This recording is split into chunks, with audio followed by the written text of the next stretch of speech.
Bit of context first. We take almost all of our energy from the sun. 800,000 years ago, we discovered how to make fire, having spent 6 million years not discovering how to make fire. And around 1200 AD in the West, we discovered coal, not having a clue what it was, but you can burn it, keeps you warm, so we liked it. Using coal, we launched the Industrial Revolution. Then we discovered oil and natural gas. Whether it's coal, oil, or gas, it's all ancient fossil fuels stored for 100 million years. Ancient solar energy. And the sun is rapidly setting on the age of fossil fuels. Fundamental truth we need to get hold of. If you take a 20,000 year timeline, 10,000 years in the past, 10,000 years in the future, that tiny blip is the age of fossil fuels. It's a very, very short slice of time. And all future generations will look back on it in history books as, you know, a tiny little thing that happened. And then you look at the peak oil problems. We've been discovering less oil every year since 1965 and consuming more. And A into B doesn't go. I mean, even the International Energy Agency admits that we're going to have peak oil by 2020. So National Geographic's warning us to get used to it. And this is what we're going to see in the past. Yes, that was smart. So if we don't prepare, if we don't plan for the future, and then on top of that there's climate change. With the tiny, tiny thin skin of atmosphere where all of our greenhouse gases are being stored. In 200 years we're burning almost all those ancient fossil fuels, and then it's all gone. We've added over 3.6 trillion tons of heat-trapping greenhouse gases to the atmosphere, 1,000 tons every second. Every second, another 1,000 tons to the atmosphere, all of them trapping heat. And the agreement coming out of the Copenhagen conference would put us on a track to a 3.9 degrees Celsius increase by the end of the century. Instead of, you know, a tiny bit different from 4.8, but we need to be 1.5. So we're nowhere near doing what we need to do on the climate file. Nowhere near. And when you look at a 4 degrees Celsius increase, you'll see that most of Central Canada is looking at 10 degrees, 12 degrees Celsius increase, because the oceans don't have the same level of increase. So this is, you know, dramatically nasty. But don't panic. We have solutions. It's all about sustainability, leadership. Oh, that's Elizabeth. Leadership and our grandchildren. What kind of world, what's our moral obligation to not trash the world we're living in and do something different at this time of transition? The Renaissance was the launch pad for the scientific revolution. The scientific revolution was the launch pad for the industrial age, and the industrial age is a launch pad for the solar age. It's a natural transition to a solar future.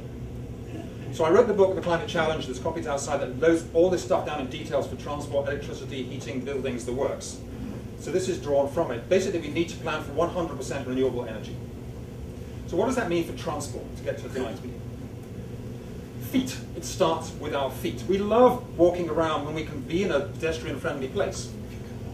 Walking school buses, get the kids, you know, out of their SUVs, get them back on the sidewalks, walking to school. It's ridiculous. Mom is taking and Papa's taking their kids to school. Every neighborhood needs a neighborhood walkability audit. You get 20 citizens together, fill in the forms, track it out, take it to council. Every neighborhood can do this. You can download it when you go home right now from walklive.org. Based in Port Townsend, they can come and help us if we need it. Do cycling. 36% of Copenhageners commute by bike, and their goal is 50% by 2015. And they're justifying the increased expenditure by the savings in healthcare because cyclists are fitter. They're also happier. They spend less time in hospital, their kids are happier. There's evidence that children who cycle are happier than children who don't. Electric biking with the whole family. Electric bike, try an electric bike, and you come to the hill, switch on the electric drive, and you sail up the hill as if it's on the flat. Just fantastic abilities that electric drives give us with our hills around here. Cost of a traffic lane is $300,000 to $500,000 per kilometre, which would give an extra 800 vehicles per hour. Cost of a 1.5 metre bike lane, $5,000 to $10,000 for restriping, $35,000 to $150,000 for road widening. Cost of a separated bike lane, $100,000 per kilometre. Cost of the McTavish interchange, $24 million.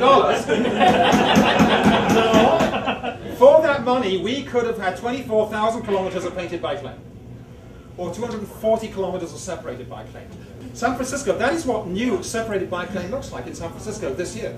To make it safe where you've got an on-road bike lane. This is doable. Public transit, number 3. Look at what you do when you take those cars off the road, get the bus on instead.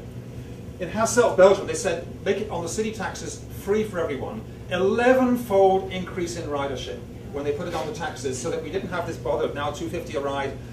blah, blah, blah. And then we look into the light rail transit, with thanks to island transformations, potential to use light rail transit and or bus rapid transit, and and link up the regional connections throughout our community. These are island transformations, put these last two images together. Number 4 then, there will be cars, the cars will be electric. The Nissan Leaf is coming out next year, price of $25,000 to $30,000. Running costs negligible, but you'll pay $150 a month to lease the battery. Because that's the way it's going to be. Then it's going to be a lot more electric vehicles coming online after that. Berlin has installed 100 electric smart cars around the city with 500 electric charging posts. They're there right now, and they're like a car share cooperative. You go up, you put your card over the dash, key in your number and drive it away, then park it somewhere else. 100 of these things now in the city of Berlin. Then you have the plug-in hybrid electric vehicle. When you take a Toyota Prius, put extra batteries in the back, 80% of your mileage can now be done on electric charge from wind or solar or hydro, whatever, but you can still drive to Winnipeg if you want to. Louis Palmer drove his solar car, it's a 3-wheeler towing a solar panel, 33,000 kilometers around the entire world for $8 a week running cost. That is the future of transport. Get excited by this. Ride sharing. Very easy to do in all communities. Set up a website, get decent linkage so that we can actually, instead of driving a ton and a half of steel wherever you go, you can link up with your neighbors. Meeting like this, in future, all meetings should be having a standard rideshare system, so you can go to the system and immediately click in and come together to a meeting like this. And then car sharing. Victoria Car Share Co-op's got over 400 members who share 19 vehicles. So they will travel in other ways because they use the car, but they got the car when they need it. They haven't got to buy a pickup truck for the sake of using it 3 times a year, but you take it everywhere else wherever you go, because you can use a very small vehicle. If you want a pickup truck, you can have it. 8 is video conferencing. This is 4 people on one side of the world and 5 on the other, all thanks to decent software. Every community should be having a high-quality video conferencing center, so we haven't got to travel to meetings and stuff like that. We can just have a meeting like that. And then number 9, we've got to put a price on carbon. Right now we pay $15 a ton. We need $150 a ton. That's what Sweden does. We add 35 cents a litre to the price of gas, and big deal, so what? That's when you pick up the phone and say, can we ride share? Because the price is more. It's exactly what it's intended to do. And number 10 is electronic road pricing. Because if I imagine all the cars are electric, powered by the sun, oh no, I don't feel guilty about driving a car. We'll have gridlock with solar electric cars. So we've got to do road pricing to bring the income in, to put the income into transit and cycling. Now if we did road pricing on the Malahat, instead of building bridges, was what the ministry experts were planning, you've got 30,000 vehicles a year, $2 a toll one way gives you $60,000 income. That would cover 300 luxury coaches, carrying up to 12,000 people a day. And you could do point-to-point travel with luxury coach travel, laptop, orange juice, plug it in, get paid while you work, instead of, the Malahat fuffle. Add these together, you can have 100% zero carbon personal travel. You need some biofuel capacity for the plug-in hybrids when you're doing the longer distance, and there's enough biofuel when you're down to, when you do this cascading number, you're down to about 2% of the liquid fuel you need only, which you can do by biofuels. And we need smart green economics, because the Earth is not a negative externality. So we do all this stuff, we have a better world, green jobs, sustainable cities, and someone says, oh no, it's a big hoax and we create a better world for nothing.